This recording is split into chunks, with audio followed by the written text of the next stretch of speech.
Still playing with your little computer project? Richard Sterling's voice boomed across the marble terrace, drawing amused chuckles from the gathered guests. When are you going to join a real business, son? I gripped my champagne glass tighter, keeping my expression neutral as my father-in-law approached. The pristine lawn of his Hampton estate stretched out behind him, a testament to the wealth he never failed to flaunt. My software company is doing well, actually, I replied, trying to maintain my composure. We've landed several significant contracts this quarter. Richard's laugh was sharp and dismissive. Contracts? With what? Local coffee shops? Small-time stuff. He clapped my shoulder hard enough to make me stumble. Look around, Alex. This is what real success looks like. My name is Alexander Foster, though the society pages prefer Sarah Sterling's husband or Richard Sterling's son-in-law. At 32, I built quantum solutions from the ground up, turning my coding expertise into a growing enterprise. But to Richard, I would always be the scholarship kid who somehow convinced his daughter to marry down. Dad, please, Sarah interjected, appearing at my side with the perfect timing she developed over our 5 years of marriage. It's your birthday party. Let's not talk business. Richard waved his hand dismissively. I'm trying to help him, princess. Someone needs to show him how the real world works. He turned back to me, eyes sharp despite the champagne he'd been drinking. The offer to join Sterling Enterprises still stands. We could use someone in it. It, like what I did, was the same as fixing printer problems. I opened my mouth to respond, but Sarah's gentle squeeze of my arm stopped me. We'd had this conversation before. Richard Sterling didn't listen to explanations or facts. He only respected one thing: power. Thank you, but I'm happy where I am, I said instead, raising my glass in a mock toast. Your loss, Richard shrugged, already turning away to greet another guest. Just don't come crying to me when your little startup fails. As he walked away, Sarah leaned close. I'm sorry, she whispered. You know how he gets at these events. I did know. Every family gathering was an opportunity for Richard to remind me of my place in his world, somewhere far below him. The fact that Sarah had chosen to marry a computer nerd instead of the hedge fund manager he picked out for her still rankled him 4 years later. It's fine, I assured her, though we both knew it wasn't. Go mingle. Your mother's been trying to catch your eye for the last 5 minutes. Sarah hesitated, torn between supporting me and fulfilling her social obligations.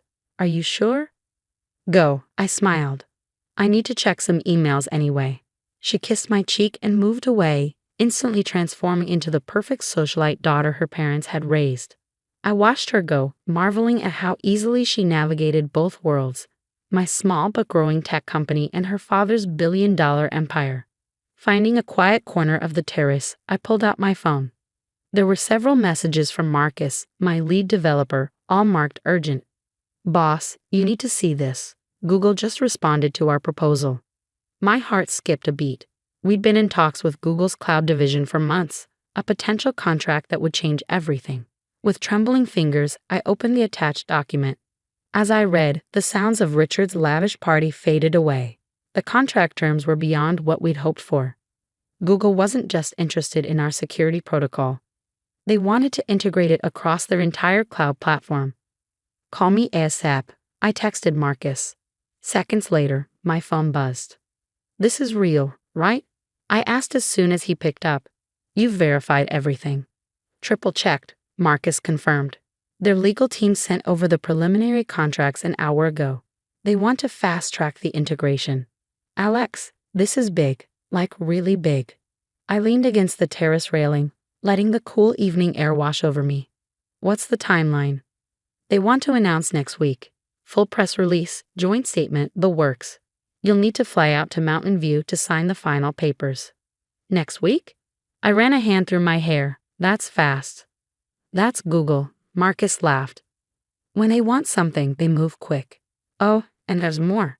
Apple's team reached out right after. Apparently, word got out about the Google deal. They want to discuss potential collaboration. I closed my eyes, thinking of Richard's condescending smile. Small-time stuff, he called it. Send me everything, I said. And Marcus, great work. Thanks, boss. Want me to start on the Apple proposal? Not yet. Let's keep that quiet for now. I have a feeling the next few days are going to be interesting. Ending the call, I looked back at the party. Richard was holding court near the pool, gesturing grandly as he told one of his famous business war stories. The same ones he'd been using for years to remind everyone of his genius. Sarah caught my eye from across the terrace, raising an eyebrow in question. I gave her a small nod, our private signal that everything was okay. More than okay, in fact.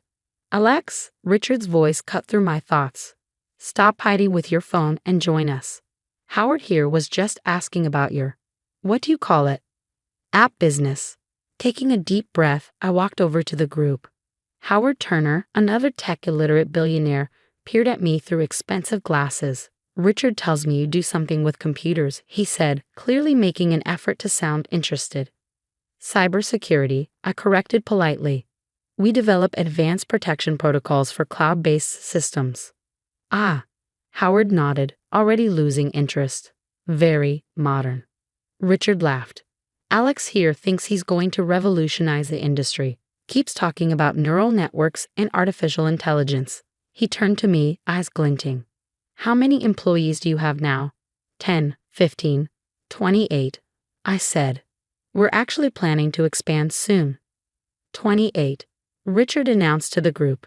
Meanwhile, Sterling Enterprises just opened our Tokyo office. What are we at now, Thompson? He looked at his CFO. Over 10,000 employees worldwide, sir, Thompson supplied dutifully.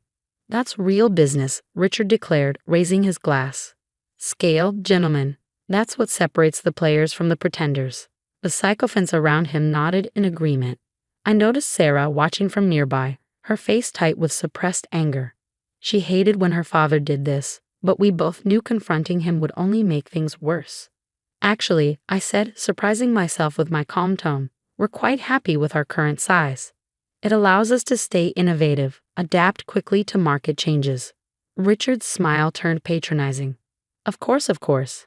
Nothing wrong with staying small. Someone has to handle the little jobs. He turned to the group. Did I ever tell you about the time I acquired Pacific Steel? Now that was a deal. I tuned out his story.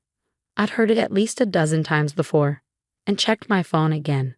Marcus had sent over the preliminary contracts. The numbers made me blink. Google wasn't just buying our security protocol. They were valuing it at nearly $1 billion. A hand touched my arm, and I looked up to find Sarah beside me. Everything okay? She asked quietly. You've been glued to your phone all evening. I glanced at Richard, still holding forth about his brilliant business acumen, then back at my wife. Remember how you said I should wait for the perfect moment to prove him wrong? She nodded, curiosity sparking in her eyes. I think that moment's coming. Soon. Before she could ask more questions, Richard's voice rose again. Alex, put that damn phone away. It's my birthday, for God's sake. Show some respect. I slipped the phone into my pocket, remembering Sarah's constant advice. Patience.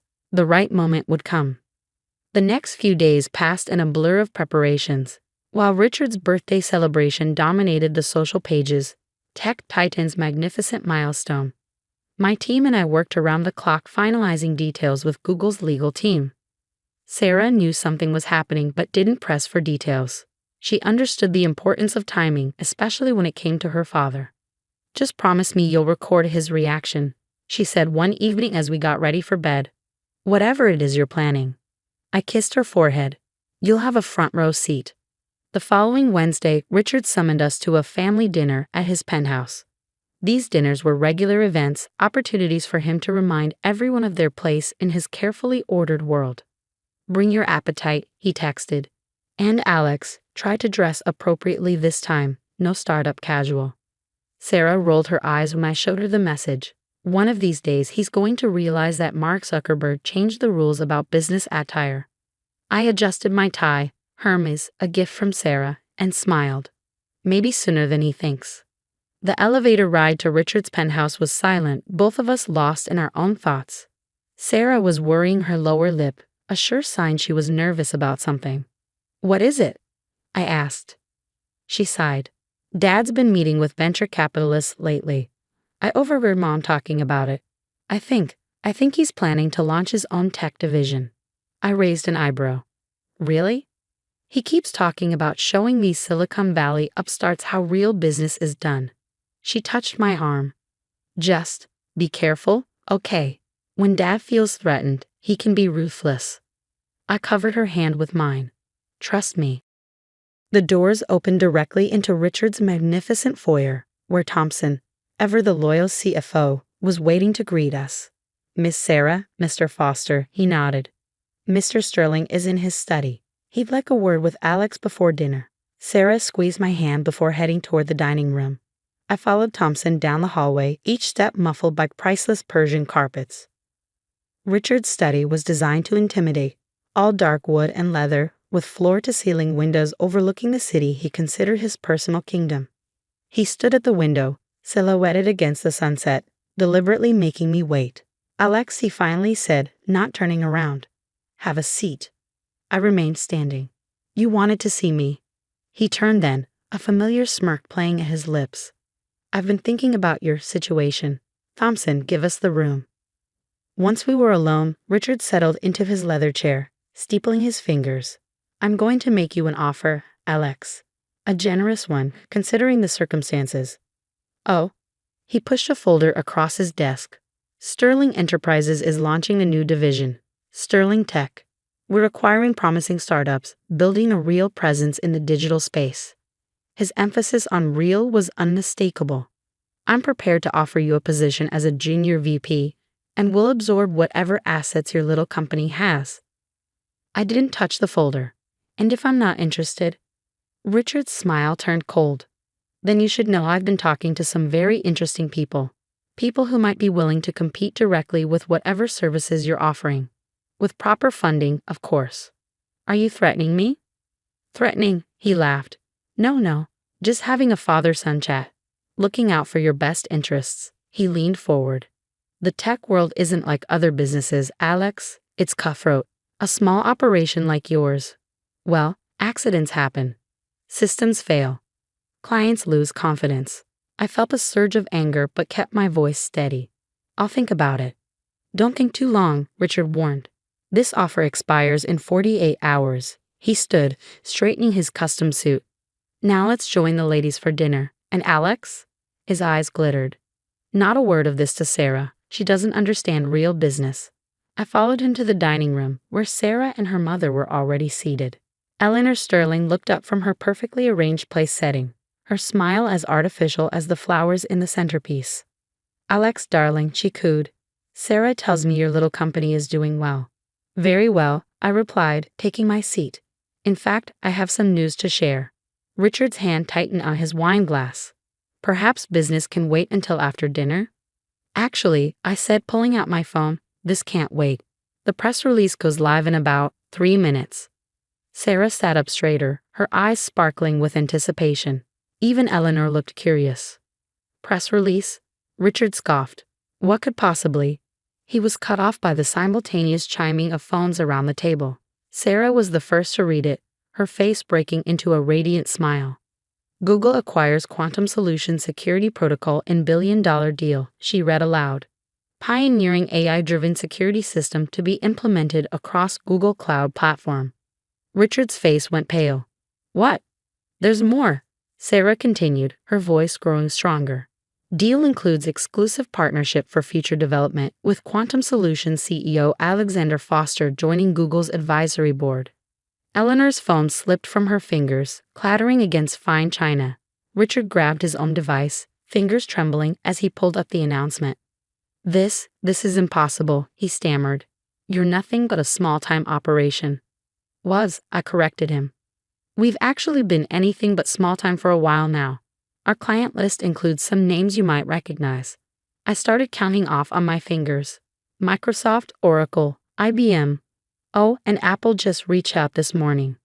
The color had completely drained from Richard's face. The mighty Richard Sterling, who'd built his fortune buying and breaking companies, looked like he might be sick. But the offer I just made. To acquire my company, I smiled. Sorry, but Google's offer was a bit more generous, and they don't make threats about accidents happening to their partners. Sarah's sharp intake of breath told me she'd caught the implications. Her eyes narrowed as she looked at her father. Dad, what did you do? The silence that followed Sarah's question was deafening. Richard Sterling, The man who always had an answer for everything seemed to shrink in his chair. "Princess," he started, his voice uncharacteristically weak, "business is complicated. Sometimes we have to take aggressive steps to protect our interests." Aggressive steps. Sarah's voice was ice cold, like threatening my husband. Eleanor touched her daughter's arm.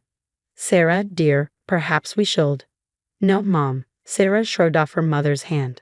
"I want to hear exactly what kind of threats Dad made to the man I love." I pulled out my phone again, pressing play on the recording I'd secretly made in Richard's study. His voice filled the dining room, crystal clear as he detailed his plans to sabotage my company if I didn't accept his generous offer. Eleanor gasped. Richard's face, already pale, turned almost gray. "You recorded me," he sputtered. "Of course I did," I replied calmly. "I've learned a lot from you over the years, Richard. Like how to always protect yourself in business dealings. How did you put it? Document everything, trust no one." Sarah stood up so suddenly her chair scraped against the marble floor. "I can't believe you, Dad. After everything, after all these years of looking down on Alex, belittling his work, you actually tried to threaten him into submission." "I was trying to help," Richard protested. "Bring him into the family business, give him a real future." "A real future." I couldn't help but laugh. "You wanted to steal my company, take the technology I built, and bury me in some middle management position where I couldn't embarrass you. That's not the truth."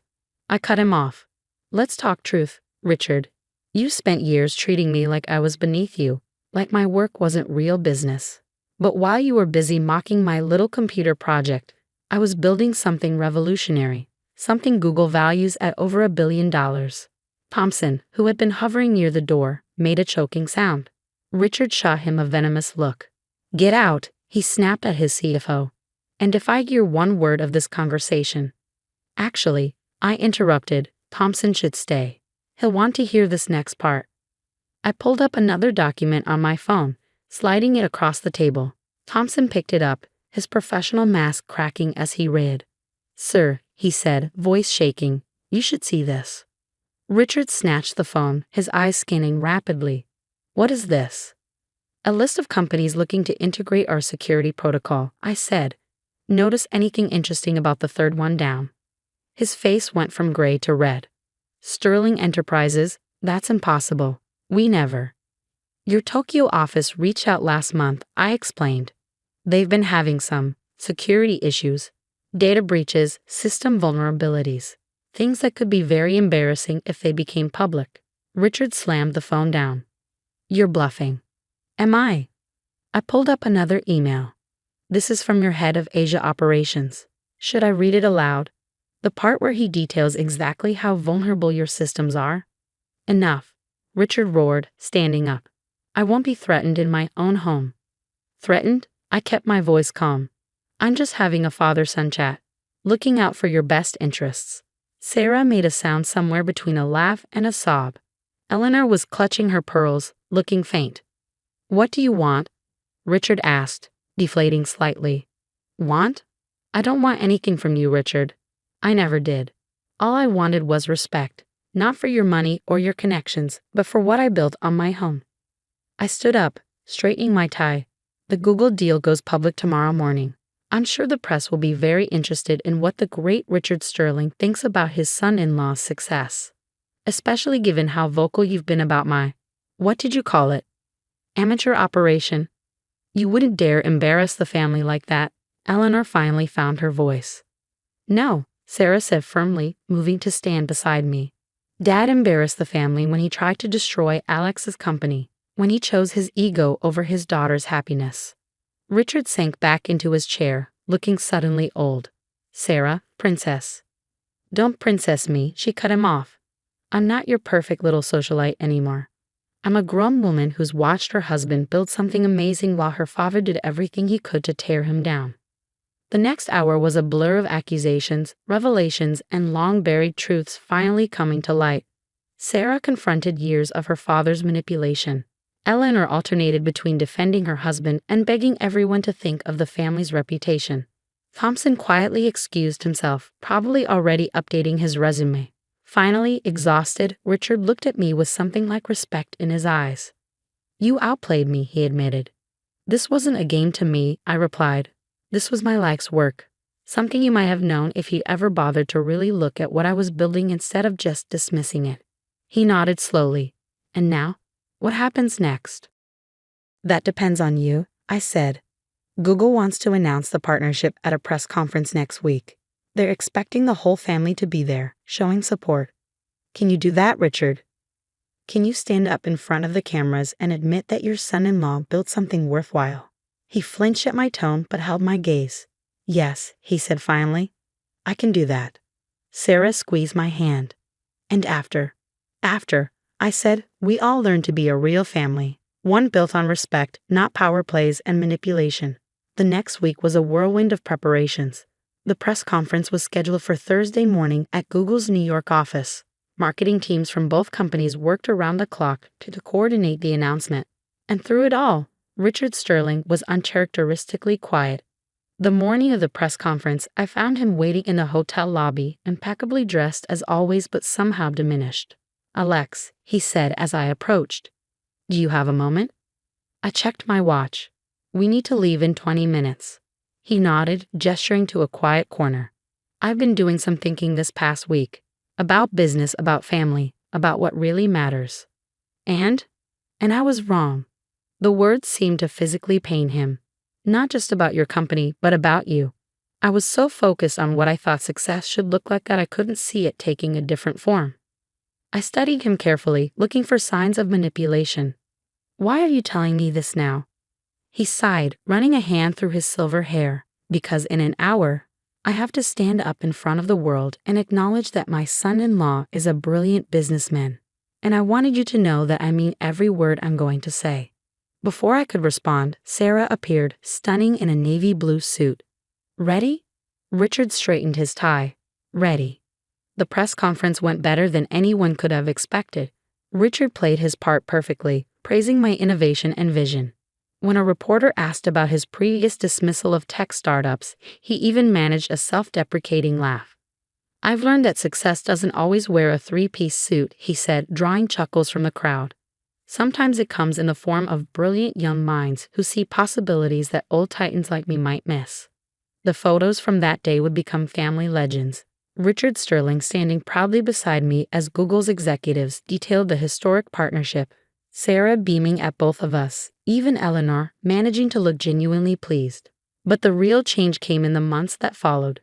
Richard's attitude toward me shifted from condescension to genuine interest. He started asking questions about the technology, actually listening to the answers. When Apple's offer came through 2 months later, he was the first person I called for advice. What do you think? I asked after laying out the terms. He was quiet for a moment, considering. The technology integration timeline seems aggressive, he said finally. I'd push for more development support on their end. That's exactly what I was thinking. He chuckled. Of course you were. You've got good instincts, Alex, better than mine in some ways. 1 year after the Google announcement, Sarah and I hosted a dinner party at our new home. A penthouse not quite as grand as Richard's, but with a better view. The guest list included key members of both our teams, celebrating the successful launch of our latest security protocol. Richard arrived early, carrying a carefully wrapped package. What's this? I asked as he handed it to me. Open it, he said, looking almost nervous. Inside was a framed article from the Wall Street Journal. Tech visionary Alexander Foster revolutionizes cloud security. But it wasn't the headline that caught my eye. It was the handwritten note beneath it. To my son, not in-law, just son, who taught me that real business isn't about size or scale or power. It's about vision, innovation, and the courage to build something new. I'm proud to be part of your family. Richard. Sarah, reading over my shoulder, wiped away a tear. Richard cleared his throat gruffly. Yes, well, he said, clearly uncomfortable with the emotion of the moment. Just wanted you to have that. Now, where's the champagne? We have success to celebrate. As I watched him move through the party, chatting easily with my team members, I thought about how much had changed. The mighty Richard Sterling had learned humility. The tech titan had learned to respect innovation. And most importantly, a father had learned to love and accept his son. Happy? Sarah asked, slipping her arm through mine. I looked around at our gathered family, both blood and chosen, and smiled. Very. She said thoughtfully, I never did get to see Dad's face when he dropped that champagne glass at his birthday party. No, I agreed, but I think what we got instead was better. Later that night, after the guests had gone and Sarah had gone to bed, I found Richard standing on our terrace, looking out at the city lights. Quite a view, he said as I joined him. Better than yours. He laughed. Different. Like everything else these days. He turned to face me. When Sarah first brought you home, I thought she was making a mistake. A scholarship kid with big dreams and no connections. I couldn't see how that would fit into the world I built. And now? Now I realized she wasn't trying to fit into my world. She was helping build a new one. A better one. He raised his glass. To new worlds. I clinked my glass against his. To family. To family, he agreed. And Alex, thank you for not destroying me when you have the chance. I know I deserved it. That's not what family does, I said simply. He nodded, understanding in his eyes. We stood there in comfortable silence, two men who had moved past being enemies or even in-laws to become something we both needed more. Father and son. The city stretched out below us, a glittering tapestry of lights and possibilities. Somewhere out there, other dreamers were building their own empires, fighting their own battles. But here, on this terrace, the war was over. The empire wasn't divided, but expanded, strengthened by the very differences that had once threatened to tear it apart. Richard Sterling had finally learned that real business, like real family, isn't about power or control. It's about building something together, something bigger than ourselves. Something that could change not just an industry, but the people within it.